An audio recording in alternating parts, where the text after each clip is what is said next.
sold out Giant Stadium, where today the 16-0 and playoff bound New York Giants are taking on the 0-16 Minnesota Vikings.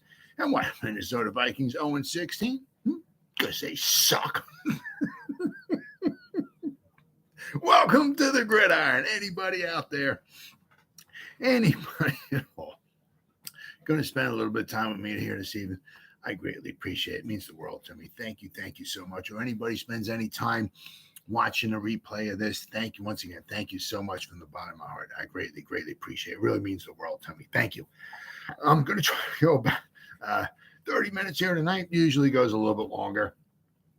But I'll try to shoot my mouth off for about 30 minutes. Anybody got anything to say, please feel free. Fire away. Throw it in the chat box. I usually check on the chat box like every 5 or 10 minutes or so. Okay, so anybody got anything to say? I always check. I whatever comments are in there, I see them. I respond to them as fast as I can. So please feel free. Fire away.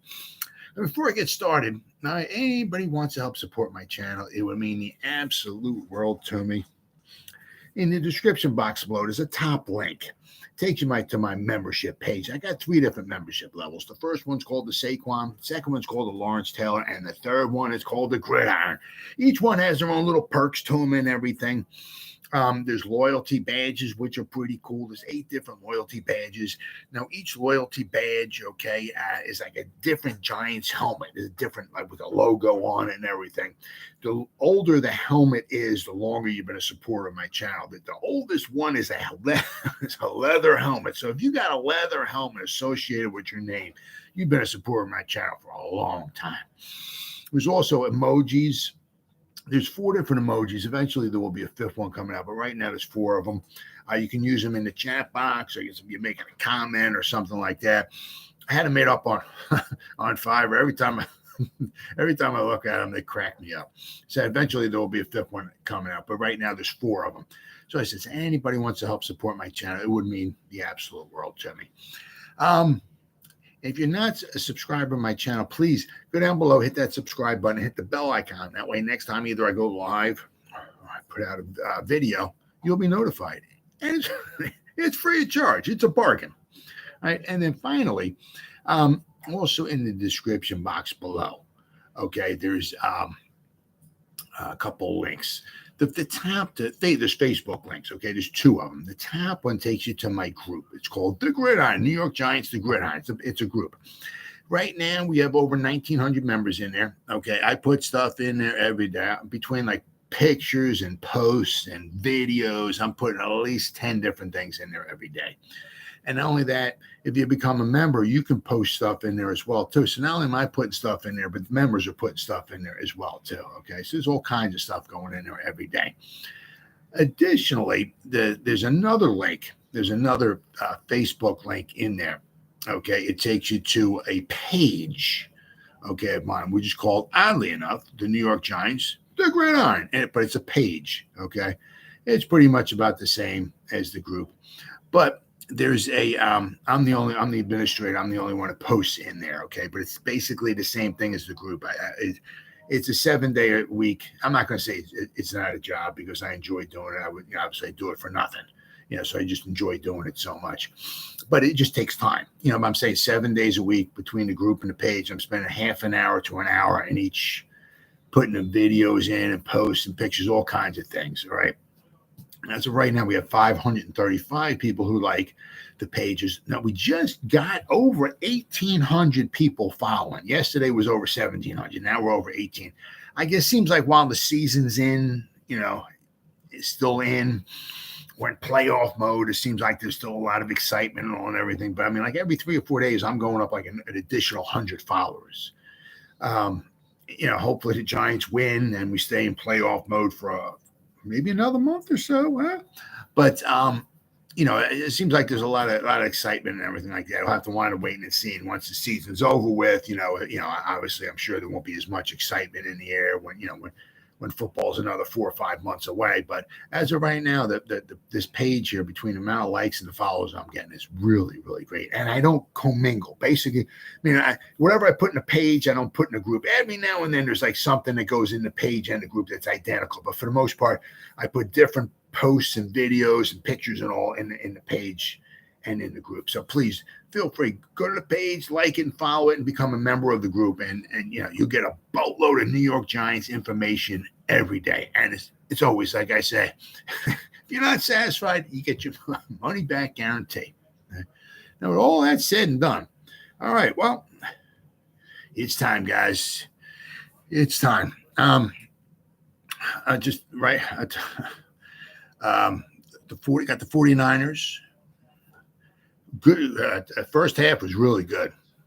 Really, really good. I tell you what, the Seahawks were going blow for blow with them. And I believe the Seahawks leaving, I think it was 17-16, half the Seahawks were winning. Second half was a little different story. But, so we got the 49ers. Okay, so now we got the Eagles. We got the 49ers. Now, I'm being, hopeful here, positive, shall we say. When the Giants beat the Vikings, okay, now the Giants are the lowest seeded team. So, no matter what,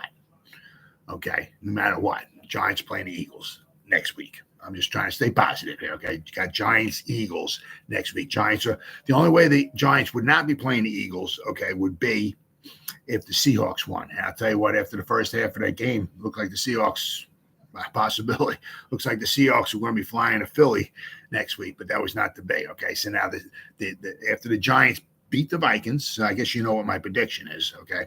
After the Giants beat the Vikings tomorrow, the Giants are now the lowest seeded team at number 6. The Eagles are number 1. Okay, so the Giants won't be flying to Philly. They'll be taking a bus. So it'll be the Giants and the Eagles next weekend. Now, the only other thing you don't know is who's going to be playing in San Francisco, okay? Because you got the Vikings and, I'm sorry. You got I'm just trying to be positive. You got the Giants playing the Eagles. It's either going to be the Bucs or the Cowboys playing the 49ers. Okay. And it'd be tough to say who would be a better matchup against the 49ers. Purdy's still, very inexperienced. And I think with the Cowboys, if they can get a lot of pressure on them, would be, they'll, make it tough on them. But I mean, the 49ers look very, very, very, very good. They're good defense. And, their offense is really gelling. I mean, they got the weapons. They got Ayuk and Samuel and, McCaffrey, they got some good weapons. I mean, and the Skittle man. I mean, their offensive line is good. I mean, and their defense is the best in the league. I mean, they're tough. They're going to be tough. But so that's what I'm looking at next week is Giants at Eagles, and whoever wins the Monday night game will be going to San Francisco. Now, right now we got. Not much, kind of like a toilet bowl. We got Trevor Lawrence, I think 4 interceptions, threw 3 in the first quarter, threw another one. Asante Samuel Jr. has got 3 interceptions in the first half. I think it's 27-0. I mean, whatever can go wrong for the Jaguars has gone wrong so far. The Chargers were punting to the Jaguars. One of the Jaguars was like running. His back was to the ball. He was running, and the ball hits him on the head. So now it's a live ball because the Chargers punted it. So as soon as it hits the Jaguar, it's a live ball. So it bounces off his helmet. It's a live ball, and the Chargers get it. They kept them out of the Jaguars kept them out of the end zone, but they kicked the field goal. So now it's 27-0, basically going into the half. I'm not watching the TV right now, but 27. I mean, that one looks like that one's kind of over. But anyway, back to the Giants and the Vikings. Like I seen, not only where I'm thinking here, okay, but they got here, right? Let's see. There's from Deadspin. They got some good stuff on deadspin.com. Very, very good. Very, very, a lot of it. I tell you what, the stuff these guys come up with is smart. Some of these guys, the way they break football down is just phenomenal. Even an idiot like me can understand it. And a lot of the stuff they come up with, like the the stats and the odds and all that stuff. These numbers these guys come up with, some of these, they just do a phenomenal job. You could spend your whole life going from one article to the next and just learning stuff. It's simply amazing, all the stuff out there. Well, anyway, on deadspin.com, okay. Let's see. Whoever, I don't know who. Let's see here. John Hoffling looks like, okay. He writes this article. Could the Minnesota Vikings be in for a giant upset? I mean, I'll tell you, if we go to Vegas, I tell you what, it's becoming less and less of a possible upset. All right. It says bettors are taking the underdog Giants to win during wild card weekend. And he starts writing in his article, I'll be upset if there are no upsets during wild card weekend, which kicks off today. That upset may not happen in the Seattle Seahawks game, and perhaps not with the Chargers in Jacksonville. I don't know what the upset would be there. I mean, the Chargers have a better record. They're on the road because Jacksonville won the division, but the Chargers have a better record, and the Chargers are whooping up on them right now. Still half of a football left to go, but anyway. But bettors seem convinced that the biggest upset of the week will come from the Brian Daboll, Daniel Jones, Saquon Barkley, and company. What are the odds?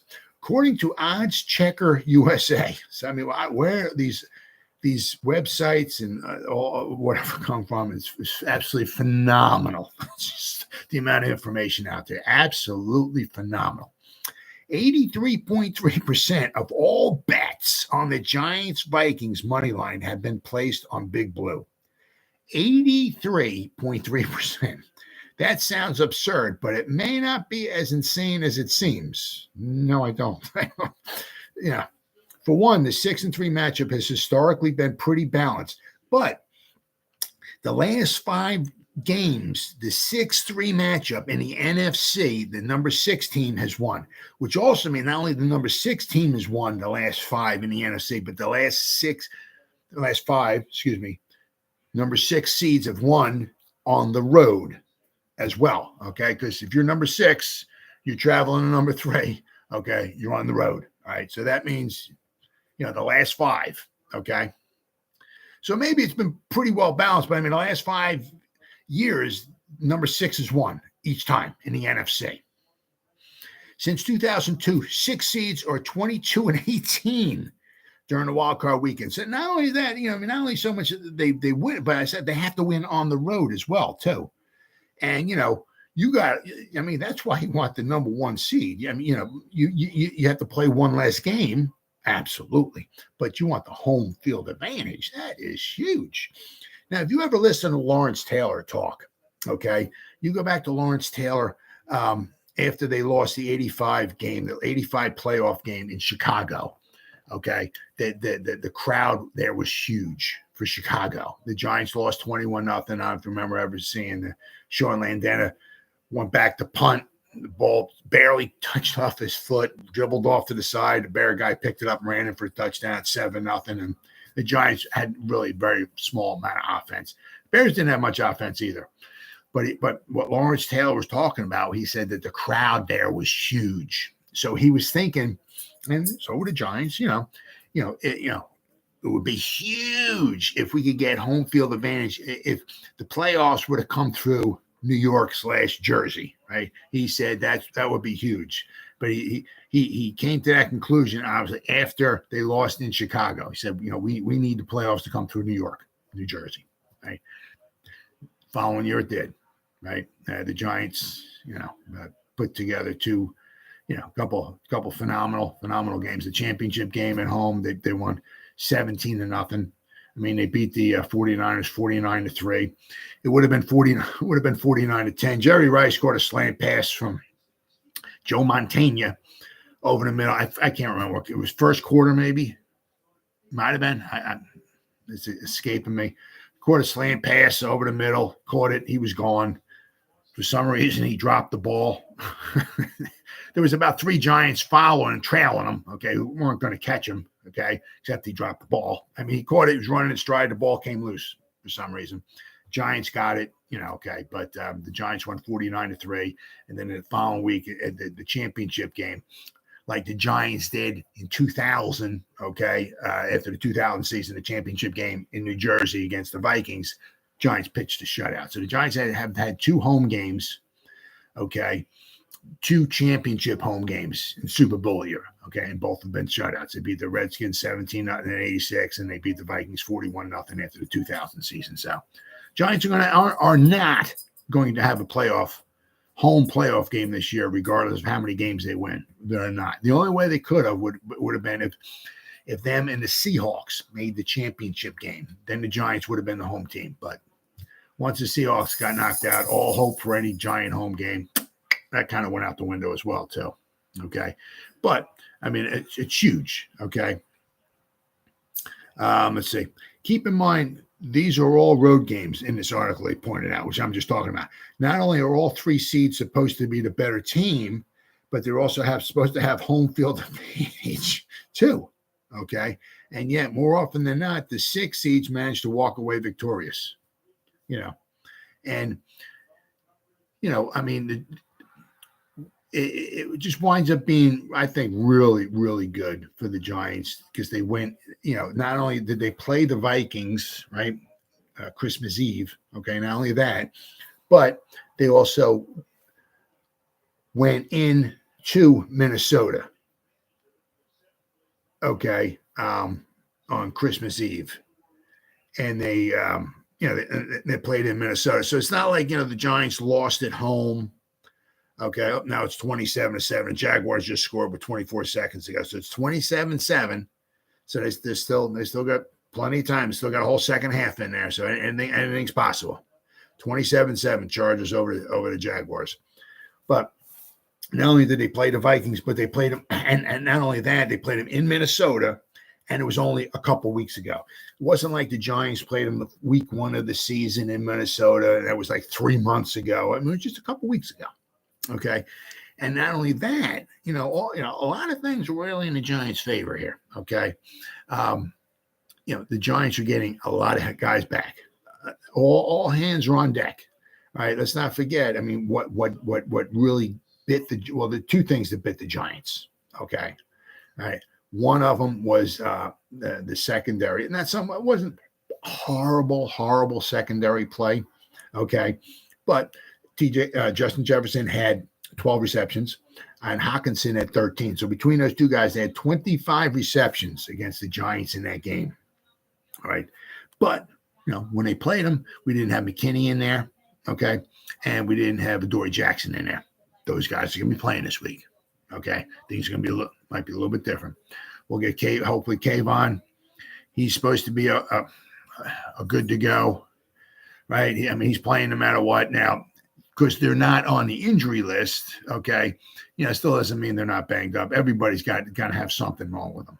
I mean, no matter what. So we'll have to wind up waiting and seeing how many plays he'll be in there or whatever. But it'd be nice to see, Kayvon and Azeez on there.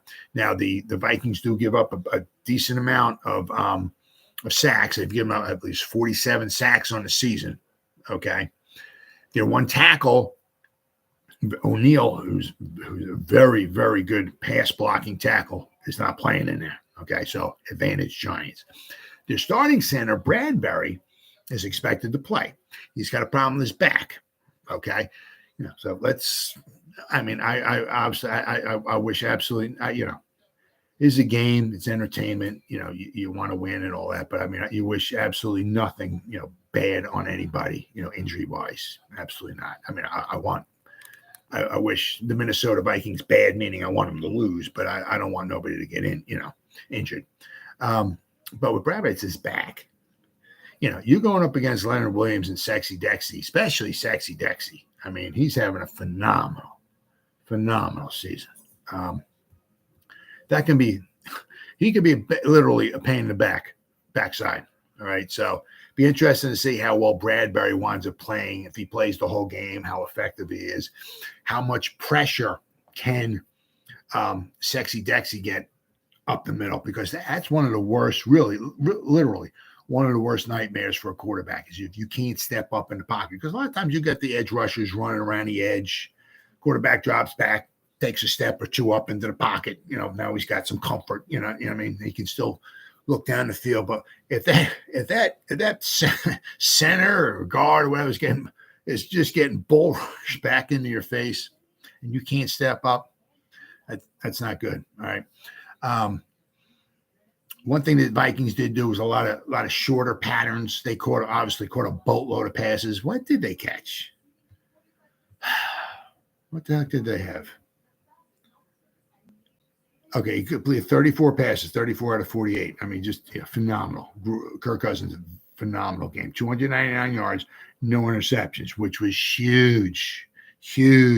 All right, for the Vikings. They had no turnovers. Okay, so he did a very, very good job. But if you look at it, all right, they completed average yards per pass, 5.2. That's very low. The Giants, on the other hand, yards per pass were 7.1 yards per pass play. They averaged almost 2 full yards more per pass play than the Vikings, which is a lot. It doesn't sound like much, but it is a lot. The Vikings average only 5.2 yards per pass play, which is not a lot. You average in the fives. Usually, I think you like to be around like a 7. I think 7's pretty good. 7 and above is nice. Average yards per pass play. You average 5. Yeah, that's not. I mean, but as I said, but Kirk Cousins, a lot of what he did was a lot of short passes. Okay, the Giants didn't necessarily get burnt. Okay, long plays. Obviously, they got burnt for a lot of short pass completions. Hockenson, you got Jefferson, Hockenson, very sure-handed receivers / tight ends. Okay, and they didn't, had no turnovers. Now, interceptions, but we also go to fumbles as well too. All right, they had no turnovers as well. The Giants got to play a clean game, and you look at the Giants had a fumble, had an interception, and they had a block punt. Okay, the interception and the block punt and the fumble was all points. Okay, which wound up costing the Giants dearly. Okay. The block punt resulted in 7 points for the Giants, for the Vikings. Okay, 5 plays later, the Vikings blocked the punt. 5 plays later, in for a touchdown. The Giants were down. Daniel Bellinger fumbles the ball. That takes 3 points off the board. Right. Daniel Jones throws an interception. Patrick Peterson jumps the route. That takes another 3 points off the board for the Giants. So that's with the turnovers, the mistakes the Giants had, okay, 13 points. Not to mention the fact, okay, that the last play of the game, the Vikings are not trying to kick a 3,452-yard field goal to win the game because they would be down by more than 3 points. Okay, so there's another 3 points you can take off the board. So that's a 16-point swing. The turnovers the Giants had, 16 points. Okay, now, that's not to say the Giants wouldn't have punted the ball to the Vikings, okay, and not to say they wouldn't have marched maybe down the field and scored a touchdown. That's quite possible. No doubt about that at all. But it would have took them a while, okay? But we got, even if you take that away and just say the Vikings would have scored a touchdown, all right, say we punted the ball to the Vikings and they would have marched, say, 70 yards down the field, 10 plays, 70 yards, scored a touchdown, okay? The 2 turnovers the Giants had took 6 points off the board for the Giants. The Giants quite possibly, especially if the Giants could have scored a touchdown. Like if Bellinger held on to that ball, the Giants could have continued the drive and they might have scored a touchdown, right? Daniel Jones didn't throw the interception, right? But you figure the Giants lost by at least 6 points there. So the Giants, the last play of the game, the Giants could have been up at least 30-24. Therefore, the last play of the game, the Vikings would have been throwing a Hail Mary into the end zone. Okay, if the Giants could at least maybe knocked it down, all right, the Giants would have won 30-24. All right, so the Giants have to play a clean game. Now, we also have to keep in mind, okay, which is, thankfully, the Giants, Hockenson and Jefferson got us good, okay, but let's not forget about Thielen, too. He's a very, very good wide receiver, okay. Very crafty veteran, very, very good. But let's not forget, Dalvin Cook, all right, he took a pass, it was 64 yards, okay, to the house against the Colts to tie that game up when the Vikings were down 33-0 at halftime. So thankfully we were able to keep Dalvin Cook under control, but he can run the ball, all right? He can catch the ball. They have not averaged, I think 4.1 yards a carry as he's averaged so far this year? Dalvin Cook, I'm sorry, 4.4. No, the Vikings team is 4.1 yards per carry. So they're not averaging a lot. But if we pay a lot of attention to the passing game. We don't overlook the fact that they got Dalvin Cook back there, because on any given play he can go all the way, and we don't want to get burned by that. Now, of course, the Giants have had a horrible time this year trying to stop the run, and that's one thing we don't need Dalvin Cook. All right, so the Giants gonna have their hands full. I'm saying, but the nice thing is that they're getting back, with Adoree Jackson and Xavier McKinney, which they did not have. Okay, the first time they went up playing. Okay, so that's going to be huge. Now on the offense, I said the Giants have to, basically the Giants are going to have the same guys on the field. I don't know if Golladay with that touchdown reception earned himself any more playing time. I kind of doubt it. I think they're going to ride in, right off in the sunset with the guys that got him there, meaning Slayton, James, and Hodgins, and Bellinger, and they'll probably put Vinette out there as well too. And then they'll have Saquon. Give Saquon a break here, maybe Breeder in there and Brightwell maybe a little bit, but those are the guys. I got Brightwell. I'm sorry, you got Barkley, too many B's. You got Breeder, you got Bellinger, you got Brightwell, and you got Barkley. Too many B's. But the guys are going to be on the field. I'm thinking the majority of the time. We got Darius Slayton, Richie James, Daniel Bellinger, Hodgins, and Saquon. All right, those are the guys for the most part. Evan Neal, we're gonna have to keep an eye on him because he's had problems with his knee. Okay, he's had a couple bad games. He had a bad game against the Eagles. I think it was a Carl Banks, one of the Giants. I was listening on the podcast. One of them was talking about if you maybe Howard Cross. He was talking about it on one of the podcasts I was listening to. If you look at Evan Neal, when he like jogs onto the field or whatever, he was talking about like during practice time. Okay, if you look at Evan Neal, he said you can see him like kind of like limping, a little bit. All right, so that knee is not. That'll heal up or whatever in the off season, but he's been having his problems. And if you're an offensive lineman, you got some problem with your lower body, like a knee, an ankle, or foot, or something like that, you have a hard time pass protecting. And then they also put on Thursday. I think he had something. He was limited because I don't know if he rolled his ankle or something in practice. I'm not sure, but Evan Neal has had, so you have to keep an eye out on him. But the Giants, a couple things would be huge. Obviously, the turnovers, cut them down. If you do, it would be even nicer if we can go tit for tat. Okay, we lost the fumble. We're going to pick one of your passes off. And let's not forget, Kirk Cousins has thrown some interceptions this season. They've given up sacks. Let's see. Where's he at? Had him here. He's thrown 14 interceptions. Okay, so basically he's thrown almost 3 times as amount of interceptions as Daniel Jones has. Daniel Jones only thrown 5. Kirk Cousins has thrown 14. Okay, so Kirk Cousins is not. It basically throws like one a game. Kirk Cousins is going to throw you a couple passes every game. That's some of the guys I used to hear talking about Eli, with Eli Manning. When you go up against Eli, Eli's going to throw you a couple interceptable, passable passes, where you got to be ready. You don't know when they're going to happen, but he's going to throw you a couple. All right. And if you're there, you're aware, if you can hold them in, you're going to have a couple interceptions. That's a lot. I hear a lot of the older players talk about when they go up against Eli. He's going to throw you a couple. Right. So same thing with Kirk. He threw a couple last time. I can't remember if it was Flotz, the one who dropped it. He got it. Then they reviewed it because all turnovers are reviewed. And same thing with scoring plays. And they saw it. They hit the ground. They threw him one, right? He had it and it hit the ground, right? And they overturned it. And unfortunately for the Giants on that drive, the Vikings went down and scored a touchdown.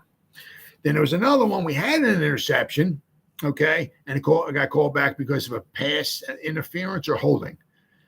So the Giants, had one and it got, so Kirk Cousins is going to throw you a couple interceptions. Okay. When they're going to come first quarter, third quarter, back-to-back plays, Maybe he'll just throw you one. Maybe he'll throw you three. You don't know. But you do know he's going to throw a couple interceptable passes. Giants have to be opportunistic, without question. If we can get Sexy Dexy, maybe to get some pressure up front, maybe we got Kayvon Azeez come, maybe try to chop the ball out, right? Get a fumble. But the Giants need to be opportunistic on defense. If we can get a turnover, that's going to be huge, right? Absolutely huge. The Giants have to be better with their, the ball. You can't have a block punt. Now, the one problem with the Giants is that they've had so many injuries. They have a lot of guys turnover. The Giants with the special teams, you got different guys going in there. It's kind of tough just to go in there. All right, Pete, just go in there. And after when he punts it, you run down, you make a tackle. That's all you do. Oh, okay, that's cool. I can do that. That's not how it is. Okay, it is, but it's not. Same thing with punt. The punt. You got to pick up certain guys. If there's like two guys in front of you and you pick this guy and the guy next to you picks that guy and you both of you double team this one and you leave a hole and the guy next to you who's not picked up runs in and blocks the punt, well, you're pretty much, what I mean? It's not that easy. And the thing is, the problem was, I was saying, with the turnover, that the Giants, a lot of injuries, guys bringing guys up from the practice squad and cutting guys and this and that and all that. It's kind of tough to get continuity. Now, if you have your team is healthy and you have the same guys in there all the time, right? And you build the continuity, the guys' experience and all that and everything, a lot of times things go pretty smoothly. Because if something goes wrong and you got the same guys in there all the time and something keeps going wrong where you can kind of, this guy sucks. Let's get him out of there. Put somebody else in there. But when you keep putting different parts in there all the time, different players in there, it makes it very, very difficult. All right. So, but the Giants, have to clean up the mistakes. It's going to be loud in there because the Giants have been doing a lot of talking. It's been kind of quiet in there. I thought it'd be louder inside a minute. I don't know why you would say something like that. I mean, I heard a couple of the Giant players say stuff like that. Yeah, it's kind of quiet in there. Yeah, I wasn't impressed with the stadium. Well, how loud's it going to get this time, huh? But, the Giants have to cut down on the mistakes. Watch out with the penalties. Hopefully, possibly get some turnovers themselves. But I think with the addition of Adoree Jackson and Xavier McKinney, I think it's going to be a little bit of a different ball game. Certainly not saying the Giants are going to blow anybody out or anything like that. But my prediction is, okay, I got the Giants 27-20. I think the Giants are going to be able to move the ball. It would be so nice. So nice. If after the ref blows the whistle, first quarter's over. Okay, first quarter. We got a TV timeout. We're going to switch fields, and you look at the scoreboard. Oh my God, the Giants got 10 points already. I mean, how many times? All right, first quarter's over. We're going to switch ends. We're going to go to TV timeout. Okay, and you look. Oh, wow, Giants don't have any points. It'd be so nice one of these times. Wouldn't it be just so refreshing? The Giants have 7 points or 10 points after the first. Wouldn't it be just so nice, huh? It would be nice if the Giants got off to a little bit of a start. Something, somewhere along the line, score a touchdown in the first quarter. It'd be so refreshing. But, I mean, I think without question, the Giants started slow against the Vikings, but then they just kept marching up and down the field. Basically, the Giants, took themselves out of the game, right, with the turnovers and the interceptions and all, they stopped themselves, okay? So the Giants are going to move the ball. Giants should get some points. I mean, the Giants have been very good with the ball all year long. They might get a turnover, and they might give up a turnover or something here or there, but I think they seem well disciplined, and I think they'll do a decent job of, holding on to the ball and all. And I think, the Vikings, some of those guys, I mean, Thielen's good. I mean, Cousins is a very good quarterback without question. Hawkinson, I don't know why the Lions gave up on that guy. But, and then Justin Jefferson, that guy's unbelievable. And it brings me another, the Giants do not have one guy with 60 receptions. Saquon and James both have 57. Let me say 57. Yeah, James and Saquon both have 57. Okay, the Vikings have 4 guys. Actually, you can almost go 5 guys. But they got 4 guys have at least 60 receptions. They got Osborne, Thielen, Hawkinson, and Jefferson. Jefferson basically has almost 130 receptions. And basically, Jefferson almost has like 60 and 70 if you want to combine the two together, right? But the Vikings have 4 guys with at least 60 receptions. The Giants do not have one. Okay. But once again, as I said, I think the addition of Adoree Jackson and Xavier McKinney, it's going to be a huge job. As I said, the Vikings are going to gain yards. They're going to gain yards. They're going to put some points on the board. But I think the Giants go in there. And everybody's saying it's going to be an upset. I guess because Minnesota has a better record and because they're home, I guess the Giants go in there and the Giants beat them. I guess that would be a huge upset, but I'm going with the Giants. I'm taking the 3 points that the Giants are getting, whatever, and I think the Giants are going to win. I got 27, say 27-21, 27-24. I got a 1-score game. I don't think the Giants are going to blow them out by 13, 14 points or something like that. I think it'll be like a 1-score game, but I think the Giants will definitely prevail. 27-21. I'll go 27-21. I think they'll do a little bit better job on defense this time. Because they got with Jackson and McKinney. So after that, if I'm right, of course, next weekend we're going to face the Philadelphia Eagles for the 3rd time. And like they say, if you believe in, if you believe in odds and all that, a lot of times they say the 3rd time is the charm. So it'd be nice to go in there and play the Eagles again, and maybe we can beat up on the Eagles. But obviously, first things first. First thing, going to Minnesota tomorrow. If we play a good, intelligent, protect the ball game and all that, I think the New York Giants come away with the victory tomorrow, 27-21, and we move on to the 2nd round of the playoffs. Be the first time since 2011 season we've gone to the 2nd round of the playoffs. Well, guys, it's been 36, almost 37 minutes. Anybody spent any time at all watching this? Thank you so much from the bottom of my heart. I greatly appreciate it. Or if anybody spent any time at all, I'm going to watch some of the replay of this. Once again, thank you so much from the bottom of my heart. You guys are absolute best. You guys rock. And once again, it means the world to me. Thank you so much. Thank you. And as always, guys, you guys stay safe out there and go Giants. Woo! Oh, yeah.